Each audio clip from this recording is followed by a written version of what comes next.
Hello ladies and gentlemen and movie lovers of all kind, and welcome back to the channel. As always, I am your host, Brett Murphy, and for today's video, it is going to be another movie review. And I am finally going to be reviewing my most anticipated movie of the year, The Batman. So The Batman was written and directed by Matt Reeves, best known for his work on Dawn of and War for the Planet of the Apes. And it stars Robert Pattinson as the man in the bat suit. So just as a brief note for those of you who are not as up to date as some of us may be on nerd culture and whatnot, this movie is its own standalone thing. That means it is not connected to the Christian Bale Dark Knight trilogy. It is not connected to Ben Affleck's Justice League DCEU movies, not connected to the Burton movies or anything else. It doesn't even adapt any story. It is its own original standalone thing. And as I've said, this was indeed my most anticipated movie of the year. Batman is my favorite superhero of all time and always has been, so yeah, let's just start talking about it. And of course, I do always have one last final note that I put in front of my new movie reviews, and that is that this review is 110% spoiler free, so you can proceed with confidence. There are no spoilers to be found here. Before I hop into the actual review itself, I just wanted to let you all know that I have an entire playlist dedicated to all of my new movie reviews. So be sure to check that out, and I guarantee you'll find something you like. And so without further ado, let's hop right into things. Okay, so first up on the positives list is Robert Pattinson as Batman. Yeah. If you follow me on social media, you know that I've been on this guy's side, rooting for him, arguing with people calling him the guy from Twilight since the very beginning, and I was right. Ladies and gentlemen, your new Dark Knight, Caped Crusader, the Batman. The next positive is the cinematography. We knew heading into this movie that Greg Fraser was going to be the director of photography for this one, and if you don't know his name and you're not familiar with his work, you probably should be. This is the guy that was in charge for the cinematography for movies like Rogue One, Dune, and Zero Dark 30. And in my humble opinion, this might just be his best work yet. Next is the score. Look, Michael Giacchino is a modern day master of his craft.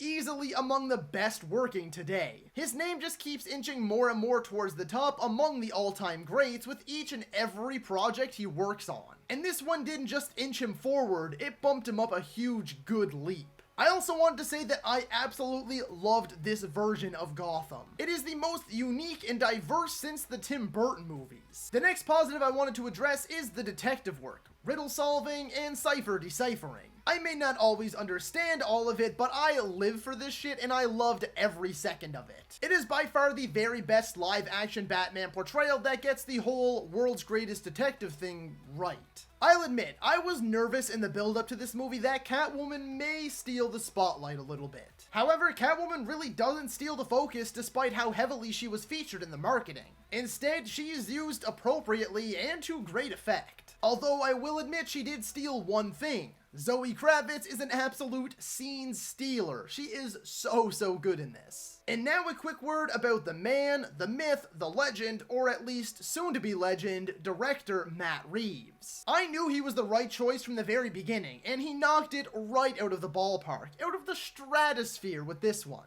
I also felt it was very heavily inspired by the work of David Fincher, and that's a good thing. It gave me major Zodiac and Seven vibes. And for me personally, those elements worked very well. Paul Dano was the best possible choice to play this movie's main villain, and he proves that time and time again throughout this movie's runtime. His portrayal of a sadistic, unhinged, but undeniably brilliant Riddler is among my favorite movie villains ever.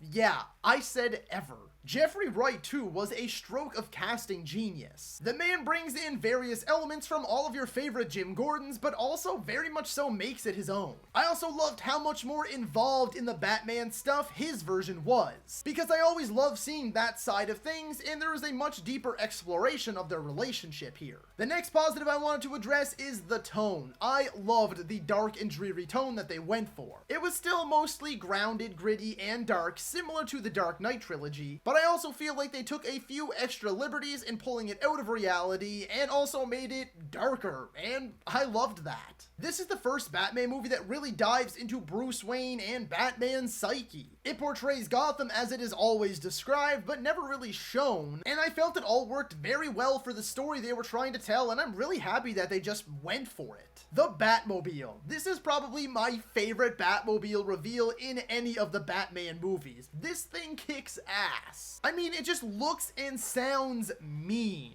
Just this beefy, angry, indestructible car that goes at lightning speeds. It is so cool. This movie just continued to shock me over and over again with so many unexpected twists and turns, and I always appreciate that. I appreciate when a movie can do that so much more because I hate when a movie spoon feeds you or treats the audience like babies. It was always very clever with its twists. None of them felt out of left field, they all felt very earned.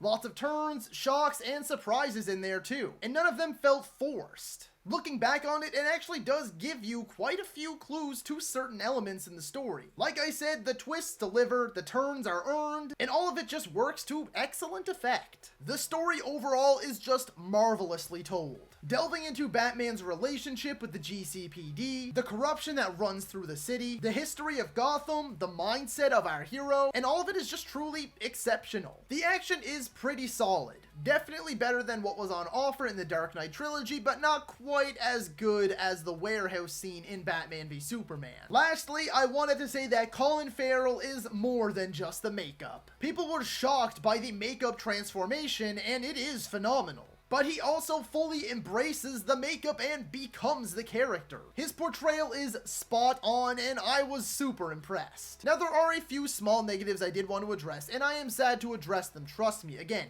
my most anticipated movie of the year. I was hoping this was going to be my favorite movie of all time, but I do have a few little gripes with it. The first one and main one being that I do feel the runtime is a touch too long. It is mostly well-paced, okay? The vast majority of the movie is well-paced, and the story does sort of earn that runtime. But I did find it to be just a bit too slow at certain points. If you don't know, the movie clocks in, I think, at like 2 hours and 56 minutes, so it's a 3-hour movie. And I think that maybe a tighter 2.5 or even 2:40 would have been a better fit. And the only other negative I have is that I felt some characters were a little underutilized. Now, I won't name names for the sake of keeping this video spoiler-free, and I do understand that that sort of contradicts the negative I just said. But what I mean is that some characters got a bit more spotlight than others, and I feel it could have been divided a little more evenly. At the end of the day, though, if you couldn't tell, I loved this movie. Like, absolutely loved it. Will it be my favorite movie of the year?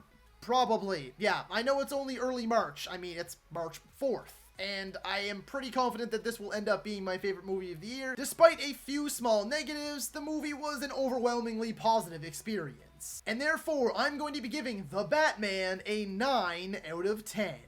So that is all for today's video, folks. Be sure to let me know down in the comments if you agree or disagree with my review. While you're at it, feel free to let me know what your thoughts were on The Batman and what you would have scored it out of 10. If you enjoyed that video, be sure to hit that thumbs up button. And if you'd like to see more content, consider subscribing to my channel and ringing that little bell icon. That way you can be notified about all of my latest uploads. And as always, stay safe. Thank you so much for watching.